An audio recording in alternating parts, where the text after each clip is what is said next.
આજે જ્યારે કર્ણાવતીને આંગણે ઋષભાયન સેમિનારનું આયોજન થયું છે ત્યારે લગભગ 9:30 થી 10:30 1 કલાકનો સમય થયો છે. ઘણા મહાનુભાવોએ પોતાના મંતવ્યો રજૂ કર્યા. મને જે એનો એક સાર દેખાણો એ છે કે ઋષભદેવ ભગવાન છે એ આપણા સૌ કોઈના બધાના સહિયારા ભગવાન છે. એના શાસ્ત્રો વાંચીએ તો ખાસ કરીને સનાતન સંસ્કૃતિની અંદર ઋગ્વેદની અંદર ભગવાન આદિનાથનું વર્ણન કરવામાં આવ્યું છે. અને અત્યારે સમગ્ર ભારતની અંદર નહીં પણ વિશ્વની અંદર જ્યારે ભાગવતની કથા થતી હોય ત્યારે ઋષભદેવ ભગવાનનું ચરિત્ર આવતું હોય છે.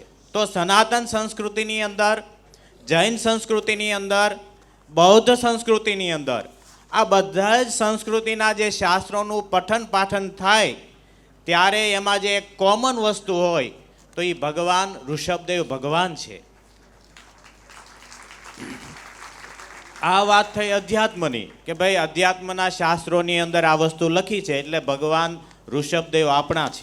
પણ એનાથી પણ એક સ્ટેપ આગળ વાત કરું તો ખાલી અધ્યાત્મ ક્ષેત્રના નથી, હર કોઈ માનવના હોય, એ ભારતના હોય, અમેરિકાના હોય કે લંડનના હોય, દરેક આમ જનતાને જો કોઈ શીખવું હોય, હમણાં એક ભાઈ આવીને વાત કરતા હતા કે હું વિદ્યાર્થી તરીકે આવ્યો છું. આપણે વિદ્યાર્થી તરીકે આવ્યા છે. ભગવાન ઋષભદેવ છે, એના અનેક નામ છે, એમાંનું એક નામ છે આદર્શ શિક્ષક છે. આજનો જમાનો છે એ મેનેજમેન્ટનો જમાનો છે. આ જ્યારે ઋષભાયનનું આયોજન 2 મહિના પહેલાં થયું છે તો એના આયોજકોએ પહેલાં વિચાર કર્યો છે કે ક્યાં કરવું, તો કે ભાઈ દિનેશ હોલમાં કરશું. દિનેશ હોલ કાંઈ મફતમાં નથી મળતું, એનું ભાડું હશે, એમાં જે લોકો આવશે તો એને જમવાની વ્યવસ્થા કરવાની, એ જમવા માટે ખર્ચો હશે તો પાછા યજમાન ગોતવાના, યજમાન ગોત્યા પછી પાછા બધા જ હોય ને તમે બધા ન હોય તો કોની સામે બોલવું. તો એક એક ઘરે જઈ અને આમંત્રણ આપવામાં આવ્યું છે. તો આને મેનેજમેન્ટ કહેવામાં આવે છે. ઋષભદેવ ભગવાન એમને આપણે આદિનાથ શા માટે કહીએ છીએ કે એમણે આ સૃષ્ટિનું રચના કર્યા પછી જ્યારે આપણો આદિ માનવ હતો એ જંગલમાં રહેતો હતો, જેની પાસે કપડાં નહોતા, જેની પાસે મકાન નહોતું, જેને ખાવા એટલે કે ફળ જ ફૂલ ખાતા હતા, કેવી રીતે રસોઈ બનાવવી એ પણ એમને ખબર નહોતી. ત્યારે ભગવાન આદિનાથે ઋષભદેવ ભગવાને આ પૃથ્વી ઉપર આવી અને એક એક વ્યક્તિને નીતિ શીખવાડી કે નીતિ એટલે શું કે ભાઈ તમારે આવી રીતે રહેવું અને આવી રીતે નહીં રહેવાનું.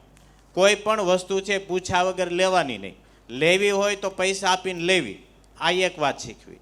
પણ ઘણા એવા હોય કે વગર પૂછેલ ઉપાડી જતા હોય તો એના માટે ન્યાય નીતિ આવી કે ભાઈ એને તમે દંડ કરો. તો દંડ છે એ બધો સરખો ન હોય કે મોટી ચોરી કરી હોય એને મોટો દંડ હોય. આ બધી નીતિ શીખવી. ત્યાર પછી રીતિ શીખવી. જ્યારે આદિ માનવ છે એ જંગલમાં રહેતો હતો તો એ ફળ ફૂલ ખાતો હતો તો રસોઈ કેવી રીતે બનાવી, એ આદર્શ મેનેજમેન્ટ કેને કહેવાય એ ભગવાન આદિનાથે. એક નાનો પ્રસંગ કહી દઉં કે ભગવાન ઋષભદેવે આમ જનતાને માટે શું શીખવું છે, આપણને કેવી સંસ્કૃતિ આપી છે. એ પોતે આદિનાથ છે, ઋષભદેવ ભગવાન પોતે હાથી ઉપર બેસી અને આમ ચાલ્યા જતા હતા. તો રસ્તાની અંદર આપણી જેવા માનવ, હું આદિમાનવની વાત કરું છું કે જેની પાસે કોઈ વ્યવસ્થા નહોતી, ત્યારે એ બધા નદીને કિનારે કે ઊભા છે, પાણી પીતા હોય તો ખોબો ભરીને પીતા હોય. તો કે આવી રીતે તો પાણી કેવી રીતે પહોંચાય. એટલે એમણે 2-5 જણાને કીધું છે કે ભાઈ તમે કાળી માટી લઈ આવો. તો કાળી માટી લઈ આવ્યા અને બધાને શીખવાડ્યું કે આ કાળી માટીમાં તમે પાણી નાખો એટલે એનો પિંડો બને. પિંડો બનાવી અને સરસ મજાનો ગોળ ચાકડો બનાવી અને એમાંથી સરસ મજાનું પાત્ર બનાવ્યું. સ્ટેપ બાય સ્ટેપ મેનેજમેન્ટ કેને કહેવાય. અને એ પરંપરા આજે આપણે ક્યાં સુધી પહોંચાડી છે. પછી એને પૃથ્વી જળ આપણે પંચભૂત કહેવામાં આવે છે. પંચભૂતને ભેગું કરી અને કેવું વ્યવસ્થા તંત્ર આપ્યું છે. તો માટી છે એ પૃથ્વી છે, જળ છે એ બીજું તત્વ છે, એ પૃથ્વીમાં મિક્સ કર્યું, પછી એને અગ્નિમાં તપાયું, એમાંથી સરસ મજાનો ઘડો થયો અને એ ઘડામાંથી પાણી ભરીને આપણે પછી પાણી તો ભર્યું, પછી એમાંથી દૂધ પાકે બનાવીએ, એમાંથી દાળ પણ બનાવીએ અને આપણે અત્યારે અહીંયા સુધી પહોંચ્યા છીએ. તો આ જો કોઈ પણ આપણને શીખવનાર હોય તો એ ભગવાન આદિનાથ છે. મારે હવે સાજો સમય નથી લેવા, પણ એમનું શું તાકાત હતી, એનું શું સામર્થ્ય હતું. એમના દીકરા, એમને 100 દીકરા ને 2 દીકરી હતા, એમાંના એક ભરત થયા. કે એ ભરત એટલા મહાન થયા કે આજે આપણો દેશ છે એ ગૌરવ લે છે કે જેનું નામ ભારત પડ્યું. આપણા વડાપ્રધાન છે નરેન્દ્રભાઈ મોદી, જે આ ભારતને વિશ્વગુરુ બાજુ લઈ જઈ રહ્યા છે. એને આ ઋષભદેવ ભગવાનનો મહિમા હશે એવું હું માનું છું કે જે ભારતનું નામ વચ્ચે ઇન્ડિયા થઈ ગયું હતું, એ ઇન્ડિયા નામ છે એ આ ભારત લાવનાર કોઈ હોય તો એ નરેન્દ્રભાઈ મોદી છે.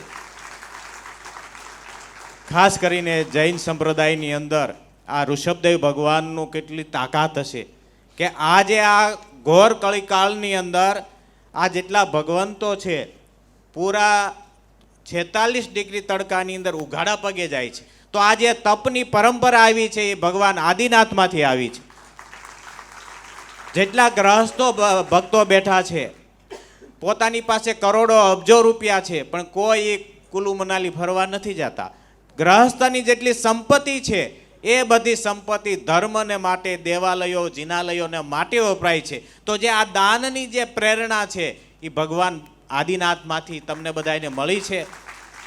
તો આજના દિવસે આજે ઋષિભાયન જે સેમિનારનું આયોજન કર્યું છે, જેણે મોડું કર્યું, આમ તો આ તો વહેલું કરવું જોઈએ, કે જે આ લોકો બધા જ પ્રેમથી સાથે લઈને ચાલવાનું આયોજન છે.